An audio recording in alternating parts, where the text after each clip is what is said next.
Непроны тухай сүүлийн бичлэгдээр бид непроны өөр хэсгүүдэд молекулууд харилцсан адилгүй байдлаар эргэн шимэгддэг тухай ярилцсан билээ.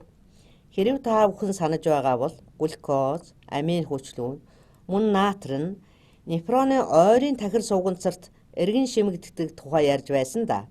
Мөн генлийн гогцооны өгсөх хэсэгт давс, натрий, калий, холоор хэрхэн эргэн шимэгддэг тухай ярилцсан. Харин холын тахир сувганцарт кальций болон бусад нэгдлүүд эргэн шимэгддэг. Гэхдээ энэ бүх үйл явц хэрхэн өрнөдөг юм болоо? Эдгээр нэгдлүүд нь хэрхэн шахуургаар хөөгдөж гардаг? Ялангуяа тэдний өөрсдийнх нь концентрацийн зөрүүгээр хэрхэн эргэн шимэгддэг юм бол? Одоо энэ бичлэгдээр бид эдгээр тахир сувганцрууд дээр дээрх ионууд хэрхэн сонгомлоор зөөвөрлөгддөг тухай, сувгийн хөндий рүү болон сувгийн ханаар хэрхэн цус руу эргэн шимэгддэг тухай илүү тодруулан ярилцах гэж байна. Непроны өөр хэсгүүдэд бодисын эргэн шимэгдэлт явагддаг механизмууд нь хоорондоо ихээхэн төсөөтэй боловч өөр хэсгүүд өөр молекулыг эргэн шимэгдүүлдэг ажээ. За би бүх молекулуудыг тус тусад нь тайлбарлаж ярих гээгүй, харин ерөнхий нэгэн зүй тогтлыг тайлбарлах гэж байна. Одоо ойрын тахир сувганцрыг яг энэ хайрцаглаж байгаа хэсгээр томруулж үзье. За би энд непроны дотор талын хэсгийг томруулан зурж байна. Бөөрийн непроны дотор талын хэсэг нэг иймэрхүү харагдана. Энэ дотор тал нь. Энд бидний шүүгдсэн фильтрат байна. За би арай өөрөөр зуръя. Энэ дотор талд нь би нэг иймэрхүү зурчихъя. Яагаад гэвэл ойрын тахир сувганцарт хөндий рүү харсан хэсэг нь сойсны гадаргуу шиг барзгардуу гадаргуутай байна. За энэ дотор тал нь.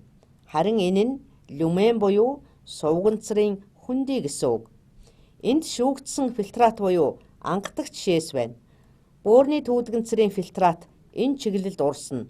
За үүнийг непроны дотор тал гэд төсөөлөөрэй. Сувганцрын хананд маш олон тооны эс агуулгадана.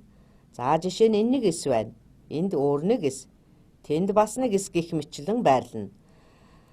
За энэ харин түүний хөндлөн огтлон юм. Нэг осондоо цилиндр бортог хэлбэртэй. За энэ нь түүнийг тойроод байрлсан байна. Одоо төсөөлөгдөж байна уу? Энд өөр нэг эс байна. За яг энд түүний суурин хэсэг байна. Суурин хэсэг гэдэг маань эсийн суурин хэсэг, суурин сарс гэсэн үг л дээ. Энэ харин эсийн оройн хэсэг буюу сувганцрын хөндий рүү харсан хэсэг байна. Үүнийг апикал хэсэг гэдэг. Харин энэ хэсгийг суурин хэсэг буюу мембраны энэ хэсгийг базолатерал хэсэг, базолатерал мембран гэдэг. Иймэрхүү бүтцэн непроны сувгийн дотор талд ойрын, холын тахир сувганцар, генлийн гогцоо гээд ерөнхийдөө ижил бүтэцтэй. За харин энэ хэсэгт эсийн нөгөө талаар нь перитубуляр капилляр буюу цусны судсууд байрлана. За бидний перитубуляр капиллярууд нэг иймэрхүү харагдана. Мэдээж тэдгээр нь бас эсээс тогтно. Гэхдээ би тэдгээр эсүүдийг зурхын оронд зүгээр нэг сувг маягаар ингээд хялбарчлаад зурчихъя. Эдгээр нь олон тооны сүвтэй түүгээр цус урсна. За энд бас цусны урсгал байна гэсэн үг. Энд бас цус урсна. Би судасны ханын эсийн бүтцийг бүр нарийсхан зурхгүй л дээ. Гол нь би та нарт сувгийн хөндийгөөс бодисууд хэрхэн зөөвөрлөгдөж сонгомлоор эргэн шимэгддэг тухай л ярих гэж байгаа юм. За энэ бол перитубуляр капилляр байна. Энэ пери гэдэг нь ойролцоох, зэрэгэлдэх гэсэн утга. Яг периметр гэдэг шиг. Өөрөөр хэлбэл тэдгээр нь непроны сувганцруудын эргэн тойронд зэрэгэлдээ оршдог гэсэн үг. Томруулаад харах юм бол эдгээр капиллярууд нь бүх сувганцруудын эргэн тойронд байрлана гэсэн үг. Тэгэхээр сувганцраас эргэн шимэгдсэн нэгдлүүд нь эдгээр капилляруудаар дамжин цус руу орно. Энд бидний ойрын тахир сувганцрын мембран байна. За жишээ болгоод глюкоз хэрхэн эргэн шимэгдэхийг авч үзье. Нөгөө базолатерал мембран дээр маань натр калийн шахуурга байрлана.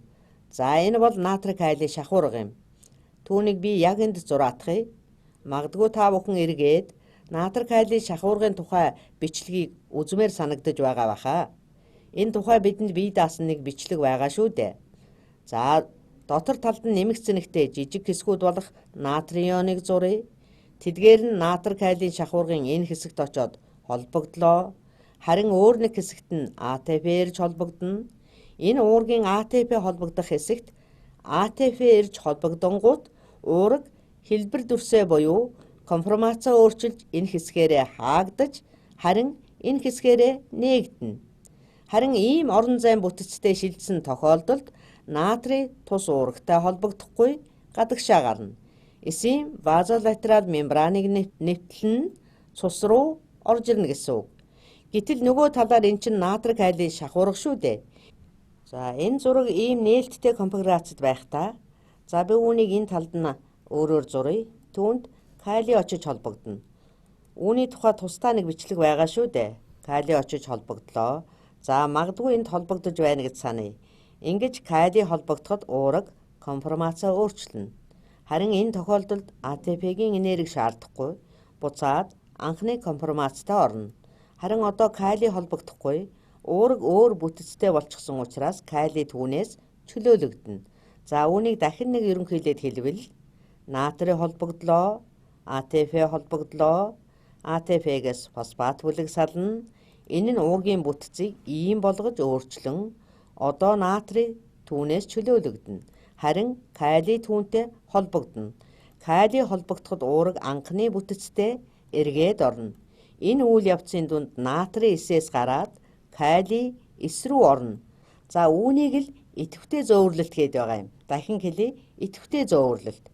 Яагаад идэвхтэй зөөвөрлөлт гэж? Учир нь бид натрийг түүний концентрацийн градиентийнх нь эсрэг эсээс хөөж гаргахын тулд АТП-г ашиглаж энерги зарцуулж байгаа. Харин кали мэдээж эс рүү орохдоо удаан аажим орж ирж байна шүү дээ. Тэгвэл кали АТП-г ашиглахгүй. Иймд бид энэ уургийг натрий кали АТП Аза гэдэг. Учир нь АТП-г задладаг энзим уураг юм. АТП-г задлаад үүсч байгаа энергиэр нь натрийг хөөж гаргах, калийг дотгош оруулах шахуурга уураг хэлбэр дүрсээ өөрчлөн ажиллаж байна. За энэ бүхэн бол бидний өмнө үзсэн бичлэгт гарсан гэдгийг сануулгах гэсэн юм а. Харин энэ ойлголт нь глюкоз хэрхэн сувганцрын хөндийгээс эргэн шимэгдэх механизмыг ойлгоход тус болно. Бидэнд өөр нэг төрлийн уурга байна. Одоо глюкоз дээр жишээ авъя. За энд нэг уурга зуръя. Энэ уурга нь ко-транспортер буюу симпортер юм. Симпортер гэдэг нь хоёр төрлийн молекулыг нэг чиглэлд зөөдөг гэсэн үг. Ко-транспортер гэхээр түүгээр нэг молекул өөрийнхөө концентрацийн градиентийн дагуу дамжин гарах эрмэлзэлтэй өөр нэг молекул зүгээр л дагаад гардаг. За бид одоо эсээс натрийг идэвхтэй хөөж гаргаж байгаа. Хэрвээ натрий эсийн базолатерал хэсэгт хөөж гаргаж байгаа бол эсийн дотор буюу энд натрийн концентрац буурна. Хэдий ч нэ сайн хөөж гаргана, төдий ч нэ концентрац буурна. Улмаар сувганцрын хөндий дэх натрийн концентрацаас ч бага болж ирнэ. Хэрв энд мембран байгаагүй бол натрийн концентрацийн зөрүүгээрээ натрий тийшээ нүүж энд натрий багасах байсан.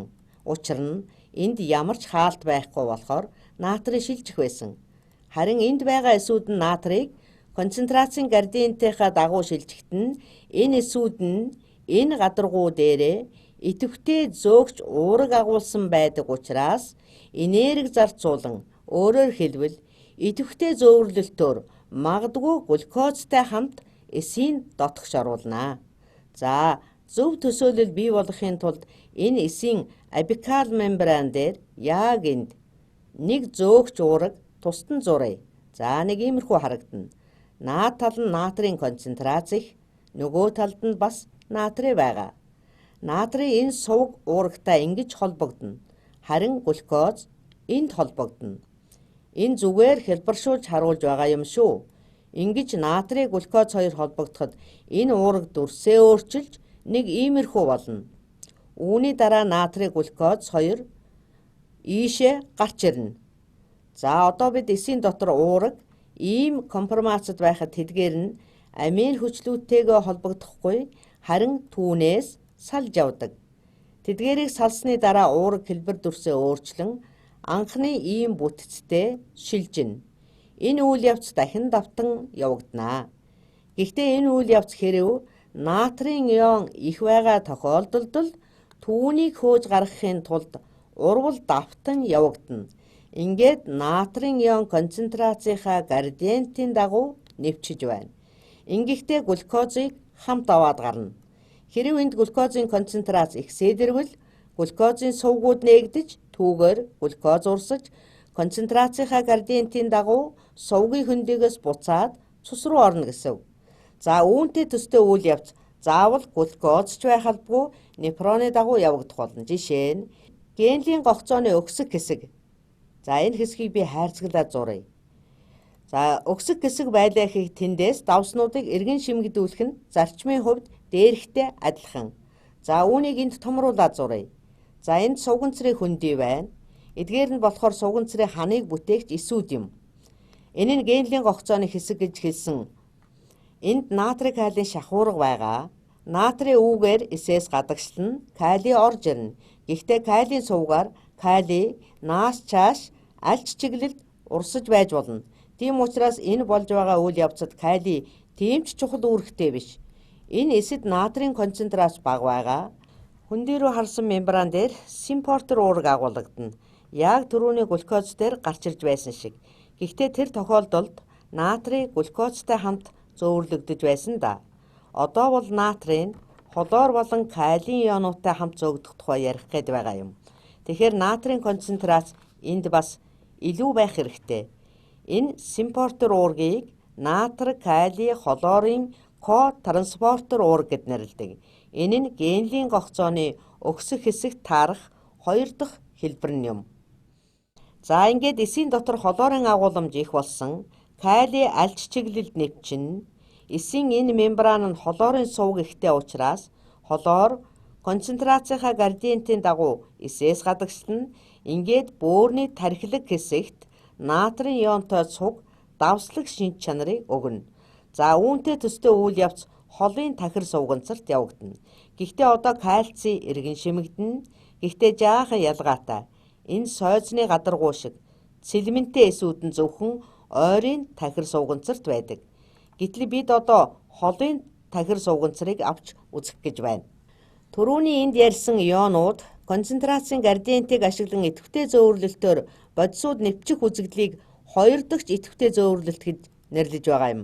Хоёр дахь идэвхтэй зөөвөрлөлт гэд биччихье. Одоо буцаад холын тахир сувганцрын эргэн шимэгдэлтэй тайлбарлая. За энэ бол сувгийн хөндий байна.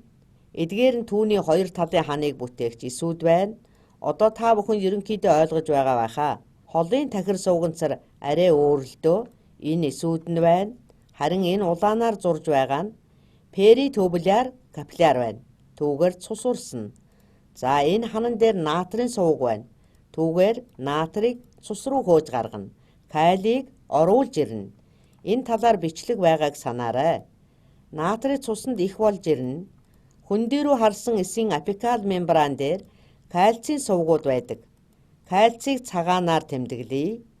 Тэгэхээр кальций эсийн гаднаж, доторч аль ч талд нь байна гэсэн үг. Өөрөөр хэлбэл хаасайгүй байдаг байна. За харин энэ суурин мембран дээр нь антипортер уурга байна. Натрийн шахуурга ажилласан учраас бидний цуснд натрийн концентрац ихссэн байгаа.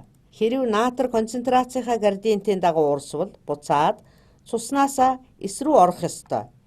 Энэ антипортер уургаар натрийн эсийн дотор буцаж ороход энэ сувг яг л эргэлддэг хаалга шиг кальцийг эсээс аваад гардаг.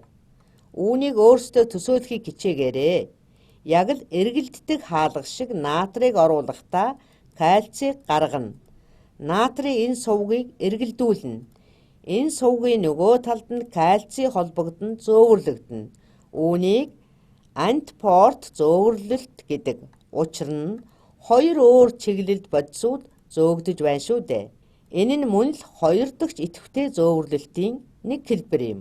Гэхдээ эсийн базалатерал мембраны АТФ зарцуулж ажилдаг натрийн шахуурга идэвхтэй зөөвөрлөлт хийсэн тохиолдолд л дээрх хоёр төрлийн идэвхтэй зөөвөрлөлт явагдах учиртай. За энэ хичээл танд их үр дүнтэй байсан байхаа гэдэгт найдаж байна. Суганцрын хөндийгөөс цусны судас руу бодисууд хэрхэн эргэн шимэгддэг талаар магадгүй таны бодож байснаас их наривчлан үзүүлсэн байхаа. Гэхдээ миний хувьд ингэж ойлгох нь илүү тодорхой гэж санагдаж байна.